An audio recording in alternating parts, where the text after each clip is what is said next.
Hi guys, ito yung unboxing ng ano ko, wavemaker. Kasi may wavemaker ako nabili dito sa Shopee. Hindi kaya yung 48 inches long tank ko. So ngayon, pumili ako ng ibang model. JVP 110 yung gamit kong currently, SunSun. Ito yung Kwanlong. Though mas malit ito sa may current wavemaker ko, sabi nila mas maganda daw sa mga review. Subukan natin yan. Hindi kasi kaya lang isang wavemaker yung long tank. Ngayon pagkasama ko sila, kapag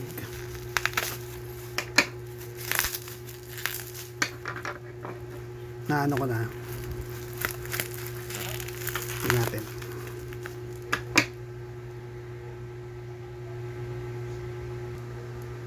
Ayan, in-skip ko na. Grabe ang packaging, which is nice. At least hindi siya secure yung item. Ito yan, yung Kwanlong wavemaker 100M.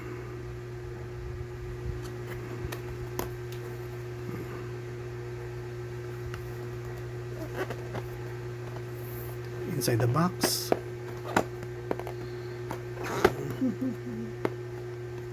ay, meron pa ang tape. Yan.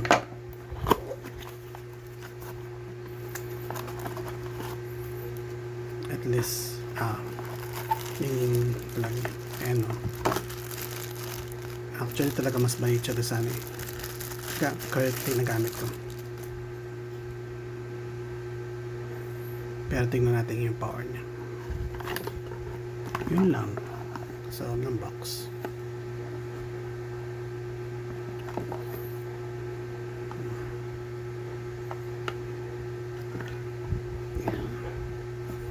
Lagyan natin sa tank para malaman natin kung malakas siya.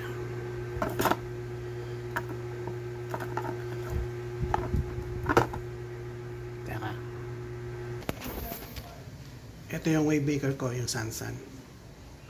Ayun yung tank ko. As you can see, hindi umaabot, diba? Ngayon, subukan ko muna siya mag-isa.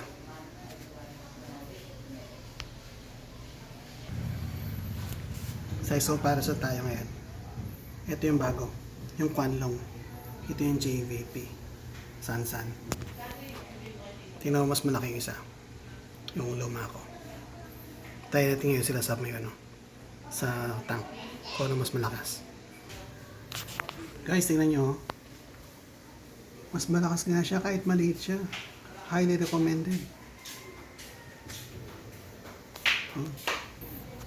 Tingnan nyo yung water movement. Umaabot na siya dun, tutik na mas maliit siya.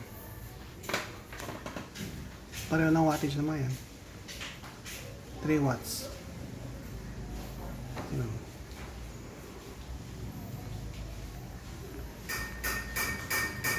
Kahit maliit siya, pwede pa rin.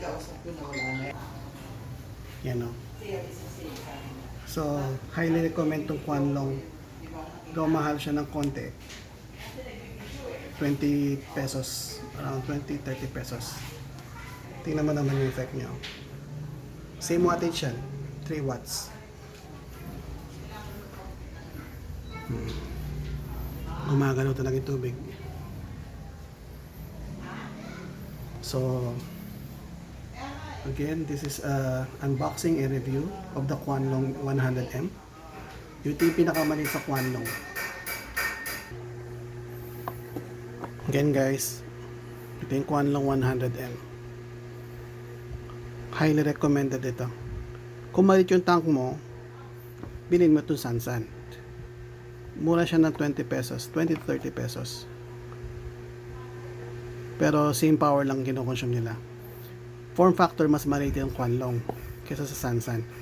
Pero power wise, ewan ko siguro dahil malaki ang propeller nito. So, mas malaki water movement niya. So, this one, prefer ko to sa mga 15 gallons, 20 gallons max. Pero kung gusto mo na yung mas malaking tank mo, 30 gallons pataas, recommend ko tong highly recommended itong Kwanlong M100M for 30 gallons pataas.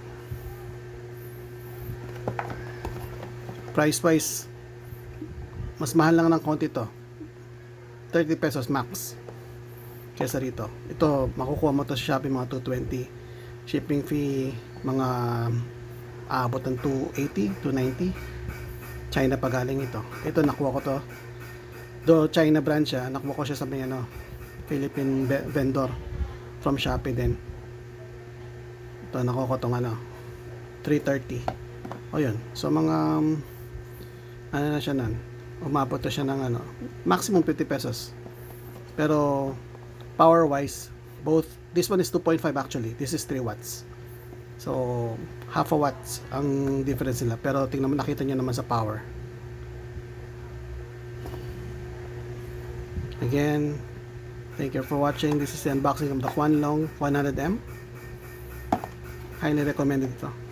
Though ito, maganda rin siya, pero for a bigger tank, this one is, I would recommend you use. The Kwanlong is bagong brand sa akin to. Hindi ko siya, ngayon ko lang siya nagamit. So, pero okay naman siya. Again, thank you for watching.